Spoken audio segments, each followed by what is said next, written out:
бинанда азиз, ҳамсоҳбати мо Таҳмина Ҷураева, муовини раҳбари идораи ҳуқуқи инсон ва риояи қонуният мебошад.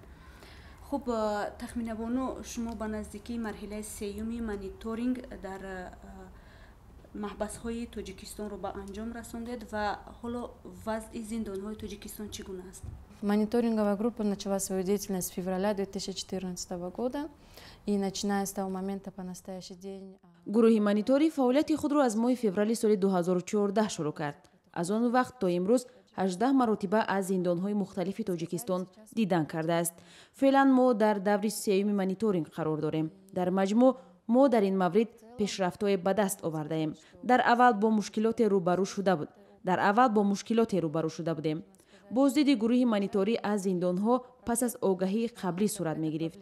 яъне муассисаҳои нигаҳдории маҳбусон аз қабл аз боздиди гурӯҳи мониторӣ огаҳ буданд. вале шурӯъ аз соли ҷорӣ мо ба ваколатдори ҳуқуқи инсон дар Тоҷикистон ба мувофиқа расидем, ки боздидҳои мо ба муассисаҳои нигаҳдории маҳбусон ва боздоштгоҳҳо ғайримунтазира бошад. ба ҳамин шакл мо 9 боздид доштем. сана ва макони боздиди гурӯҳ аз қабл мушаххас набуд. ҳамчунин мо дар гузашта макони суҳбати инфиродӣ бо маҳбусонро надоштем, аммо соли ҷорӣ ин имконро ҳам ба мо фароҳам карданд. вале то ҳол низ мушкилоти дастрасии гурӯҳи мониторинг ба асноди тартиботи дохилии муассисаҳои нигаҳдории маҳбусон ва боздоштгоҳҳо боқӣ аст. дар масъалаи шароити нигаҳдории маҳбусон ва боздоштшудаҳо пешрафтҳои муайяне ба назар мерасад.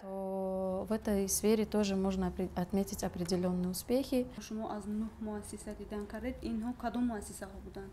Мы посетили такие учреждения, как ИВС города Душанбе. мо ба боздоштгоҳҳои муваққатии шаҳри Душанбе, қисми низомӣ дар ноҳияи Данғара, колонияи ислоҳӣ дар ноҳияи Ваҳдат, боздоштгоҳи муваққатӣ дар шаҳри Кӯлоб, боздоштгоҳҳои муваққат дар шаҳри Хорух, Хуҷанд ва Конибодом ва боздоштгоҳи муваққат дар ноҳияи Вахш сафар доштем. Также посетили ИВС Вахшского района. хуб, масалан, чанд соли пештар дар бораи шиканҷа дар зиндон зиёд мегуфтанд ва имрӯз чӣ хел аст ин вазъият дар зиндонҳо?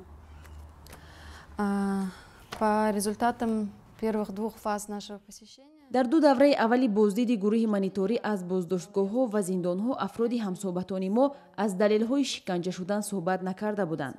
дар давраи саввуми соли ҷорӣ бошад, гурӯҳи мониторӣ 2 мавриди шикоят аз шиканҷаро сабт карда ва ба идораи ваколатдори ҳуқуқи инсон дар Тоҷикистон пешниҳод кард.